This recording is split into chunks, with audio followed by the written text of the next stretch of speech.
주베룩 볼륨 3병을 보시는 것처럼 수화를 시켜놨습니다. 한 병이 6cc, 8cc, 10cc가 되는 마술을 여러분께 보여드리겠습니다.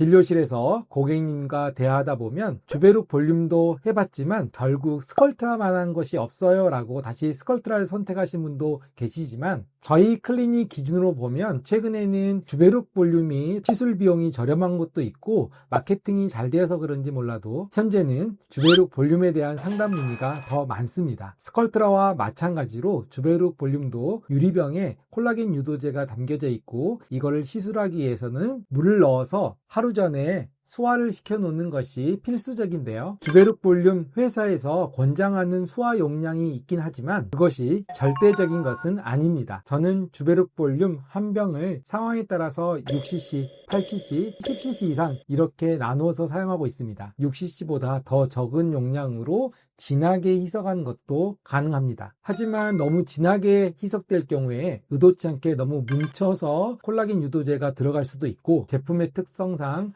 한 부위에 집중해서 시술하는 것보다는 여러 부위를 고르게 분산해서 시술하는 데 적합하기 때문에 6cc보다 더 진하게 희석하는 것은 피하고 있습니다. 얼굴에 두 부위 정도를 시술할 때는 6cc로 희석합니다. 예를 들어서 앞볼, 팔자 이렇게 두 부위를 시술하는데 8이나 10cc 정도로 희석을 한다면 붓기가 더 많이 생기고 시술하는데도 시간이 더 오래 걸리기 때문에 이런 경우에는 한 병을 6cc로 희석하는 것을 선호하고 있습니다. 너무 과하지 않게 자연스럽게 개선시키길 원하는데 시술 범위가 앞볼, 팔자, 입가, 옆볼 이런 식으로 넓은 경우에는 수화 용량이 조금 더 많아야지 고르게 분산시키는데 효과적입니다. 이럴 때는 6cc보다 8cc로 희석된 주베룩 볼륨을 주로 사용하고 있습니다. 얼굴이 아닌 바디 쪽에 볼륨과 피부 탄력을 원할 때는 10cc 이상으로 희석하고 있습니다. 목 부위에 또는 손등 이런 식의 잔주름 개선이나 가슴과 엉덩이 부위에 셀룰라이트 개선이나 탄력 그리고 볼륨을 얻고자 할 때는 10cc나 15cc 이런 식으로 더 묽게 희석해서 전체적으로 고르게 주입하는 것이 효과적이라고 알려져 있습니다. 미리 수화를 시켜 놓을 때 6cc, 8cc, 10cc로 각각 맞춰서 수화를 해 놓는 것이 아니라 앞서 보신 것처럼 가장 많이 사용하는 6cc의 볼륨으로 희석을 시켜 놓은 다음에 시술 직전에 상황에 맞춰서 멸균 증류수와 국소 마취제를 더 첨가해서 8이나 10으로 이렇게